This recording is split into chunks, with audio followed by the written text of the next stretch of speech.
Assalamualaikum warahmatullahi wabarakatuh.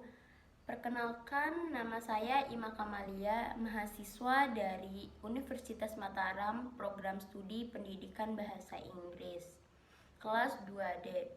Pertama-tama, puji dan syukur hanya milik Allah Subhanahu wa Ta'ala. Sholawat serta salam kita haturkan kepada junjungan kita, Nabi Allah Muhammad Sallallahu Alaihi Wasallam.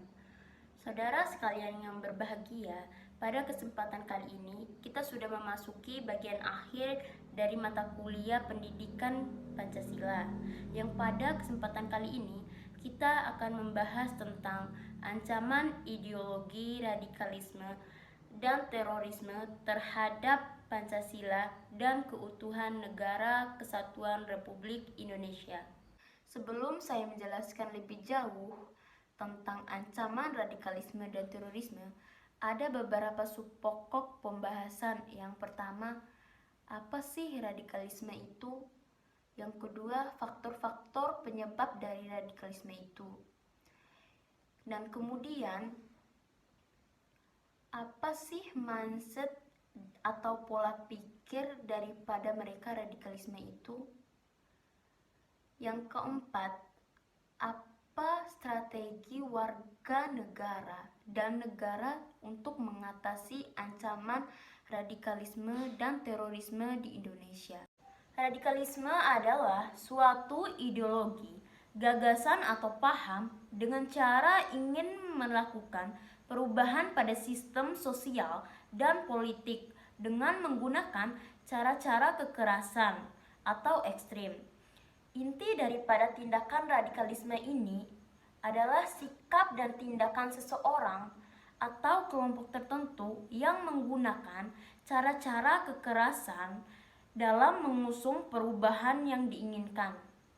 Radikalisme sering dikaitkan dengan terorisme karena kelompok radikal akan melakukan segala cara untuk mencapai keinginannya, termasuk meneror pihak yang tidak sepaham dengan mereka.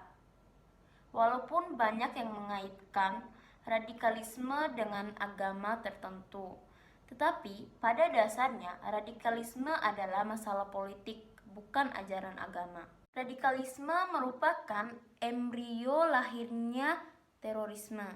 Radikalisme adalah suatu sikap yang mendambakan perubahan secara total dan bersifat revolusioner dengan menjungkir balikan nilai-nilai secara drastis lewat kekerasan dan aksi-aksi ekstrim. Ada beberapa ciri yang bisa dikenali dari sikap dan paham radikal. Yang pertama, intoleran, tidak mau menghargai keyakinan dan pendapat orang lain. Yang kedua, fanatik, selalu merasa dirinya benar dan orang lainlah yang salah. Ketiga, eksklusif, membedakan dirinya daripada umat Islam pada umumnya. Keempat, revolusioner, cenderung menggunakan cara-cara kekerasan untuk mencapai tujuannya. Paham radikalisme di Indonesia saat ini sudah cukup mempengaruhi masyarakat Indonesia. Meskipun jumlahnya tidak banyak, namun hal demikian harus segera diantisipasi dan dijaga agar paham radikalisme tidak cepat menyebar luas ke seluruh masyarakat dan rakyat Indonesia. Adapun alasan seseorang menjadi radikal yaitu karena kepentingan personal dan ideologi finansial.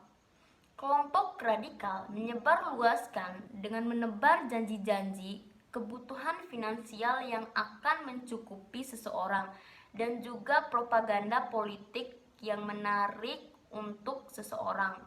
Tidak hanya itu, paham radikalisme bisa menyerang seseorang dikarenakan beberapa faktor, diantaranya yang pertama, faktor pemikiran radikalisme dapat berkembang karena adanya pemikiran bahwa segala sesuatu harus dikembalikan ke agama, walaupun dengan cara yang kaku dan menggunakan kekerasan.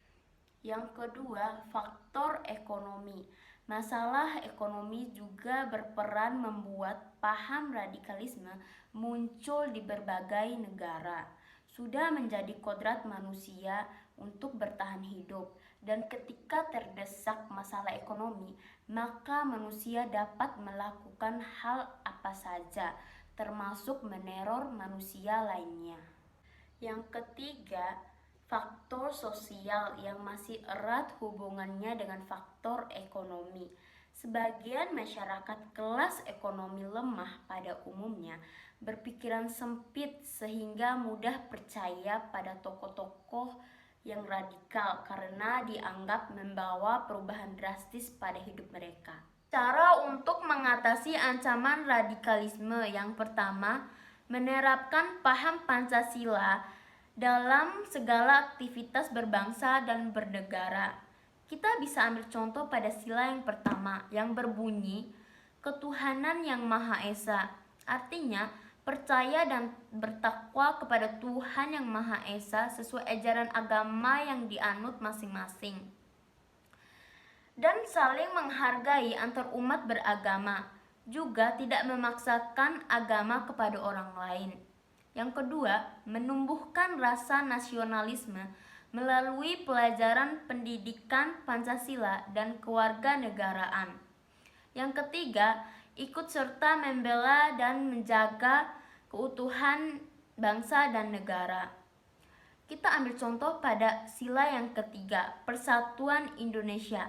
Artinya, kita cinta pada tanah air dan bangsa, menjaga nama bangsa dan negara, dan tidak membanggakan bangsa orang lain dan merendahkan bangsa kita sendiri.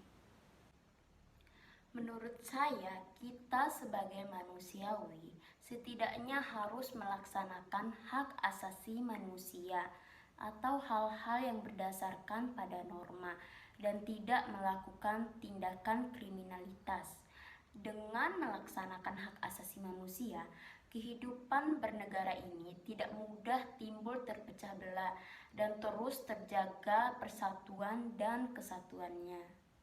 Seperti bunyi pada pasal 28 ayat 1 Undang-Undang Dasar 1945, yaitu kita memiliki hak untuk hidup, hak untuk tidak disiksa, hak untuk kemerdekaan pikiran dan hati nurani, hak untuk beragama, hak untuk tidak diperbudak, hak untuk diakui sebagai pribadi di hadapan hukum, dan hak untuk tidak dituntut atas dasar hukum yang berlaku surut adalah hak asasi manusia yang tidak bisa dikurangi dalam keadaan apapun.